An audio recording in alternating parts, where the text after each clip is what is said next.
las merinas no se agotan en sí mismas. Las merinas es una llamada de atención a que la gente vea lo que hay y que entonces que el paso siguiente sea rehabilitar. Pero a mí me parece una cosa muy interesante. Hombre, 3 años duraron, ¿no? 3, 4, sí. Se acabaron.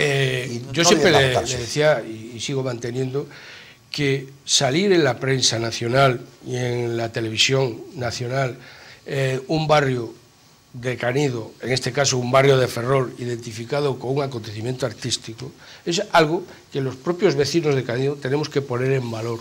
Claro. Porque si eso lo quisésemos hacer publicitariamente, nos costaría millones. Sí.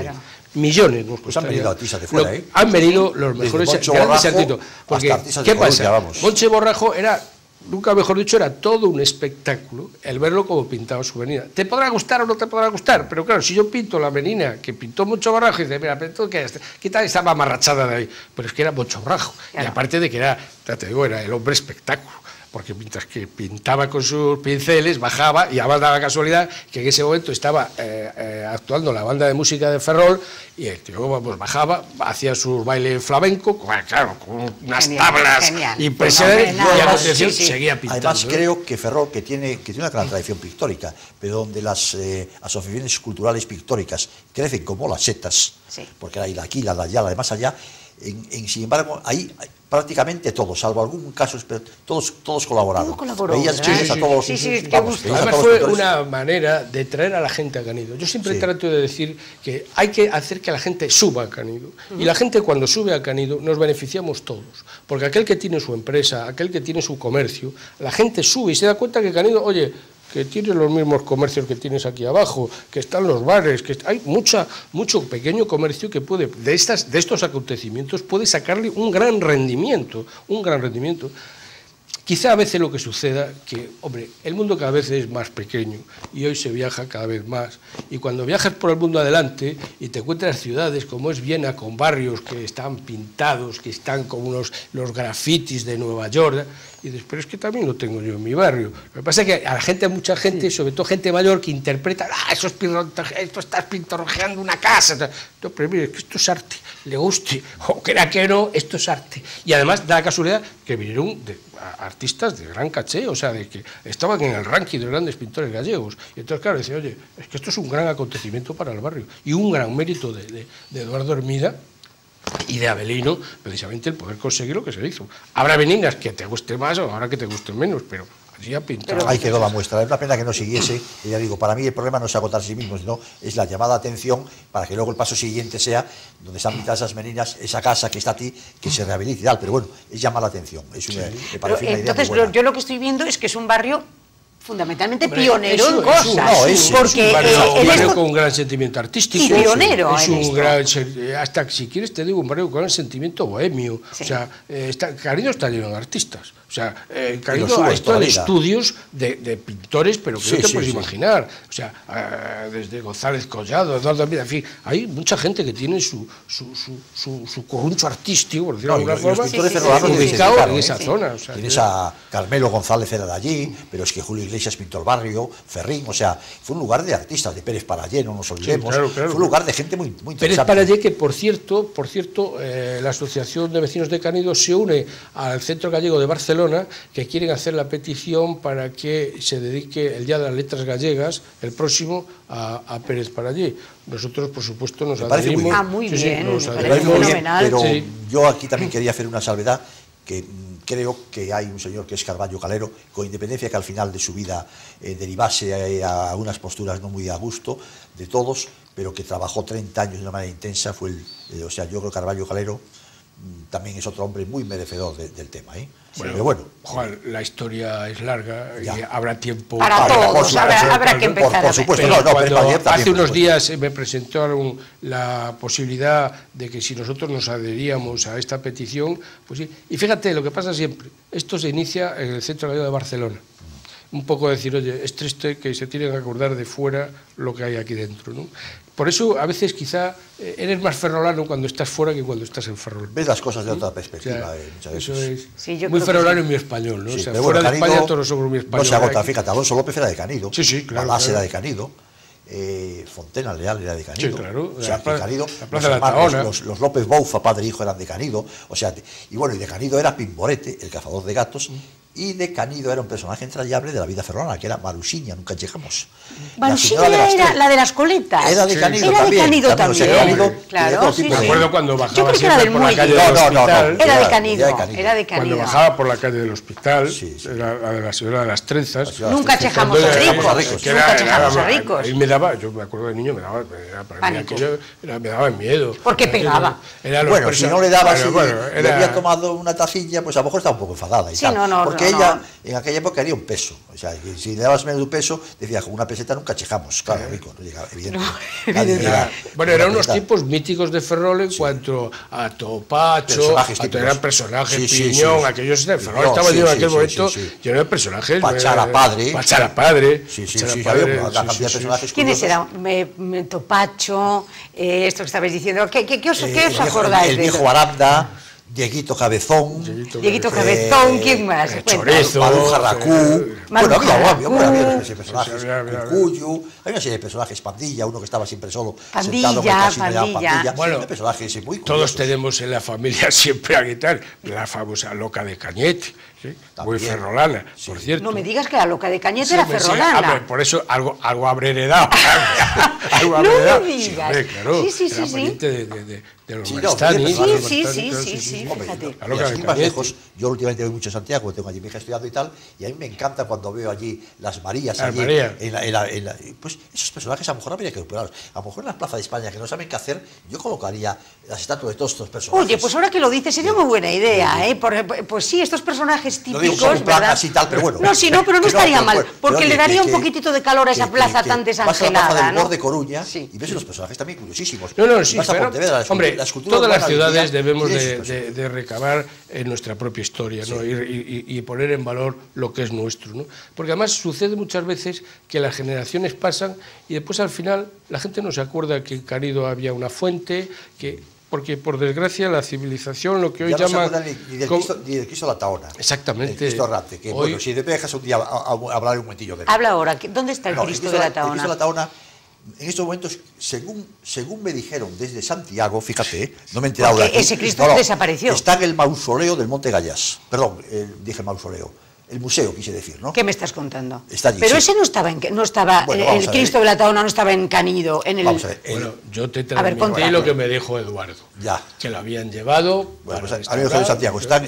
Ahora está en el Monte Gallás, que van a hacer una exposición.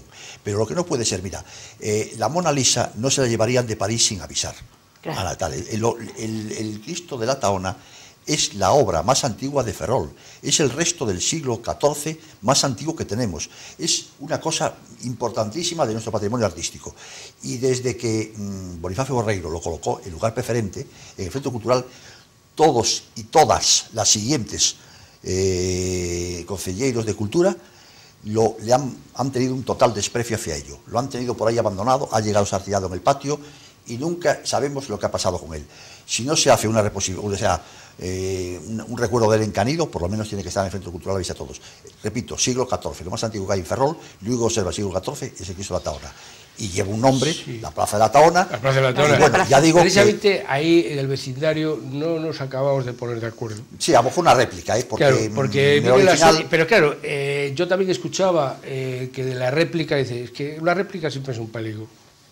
Siempre es un peligro. Porque hay gente que dice, no, que siga estando donde estaba. No puedes colocar la fachada ya, porque... Claro, ponerlo otra vez en el sitio donde estaba. Después otros me decían... que una obra etnográfica, una vez que desaparece el sitio y han desaparecido las tradiciones... ¿Dónde lo pones? No tiene objeto ya. Porque claro, decía, no tiene objeto. En un pedestal...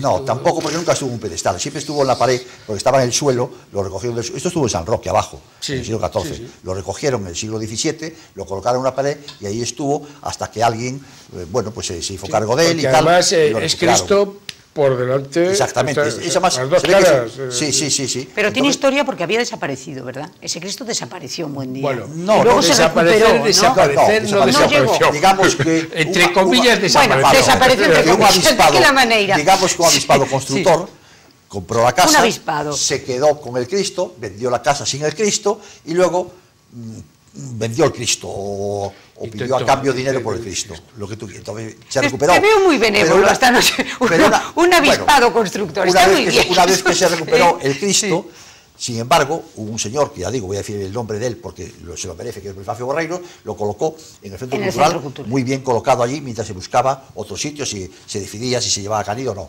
Pero después llegaron otros y otras y lo tuvieron tirado en el suelo del jardín del Centro Cultural, lo llevaron después a Pollo a restaurar, lo restauraron malísimamente con cemento, cuando es piedra de granito. En el traslado se rompió. Se rompió, etcétera, etcétera, y luego al final lo metieron allí en una esquinita, allí con mucho miedo, allí en una esquinita del Centro Cultural, y ahora de repente me han llamado de Santiago y me han dicho, está el Cristo Latado. Yo siempre llamé el Cristo Errante por la... Sí, hombre, el Cristo Errante, pues tengo previsto una excursión a verlo ahí en el mausoleo del Monte Gallás, perdón.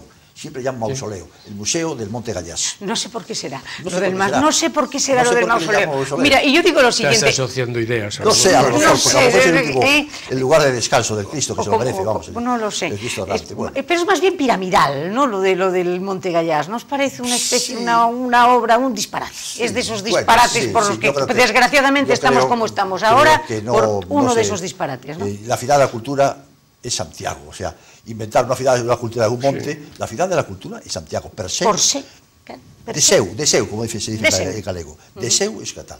Haber hecho eso ahí fuera, yo pienso que ha sido un error, pero bueno, autoridades y personas que han decidido eso, yo lo criticaré siempre. Yo también, porque además me temo que errores como ese son los que nos han llevado precisamente a situaciones como la que desgraciadamente en España estamos viviendo. Pero bueno, en sí. Dejemos hablar de Cristo de la Tahona. Pero volvamos al Cristo. Claro, volvamos al barrio, ¿no? Volvamos al barrio, volvamos al barrio. Como decía Lutero, hablemos de mi libro. Cuéntame ese libro maravilloso que me has regalado. Bueno, vamos a ver. Este libro, que se titula Canido, século XXI, es un parto larguísimo que por fin, después de muchos de caminar y de luchar, pues se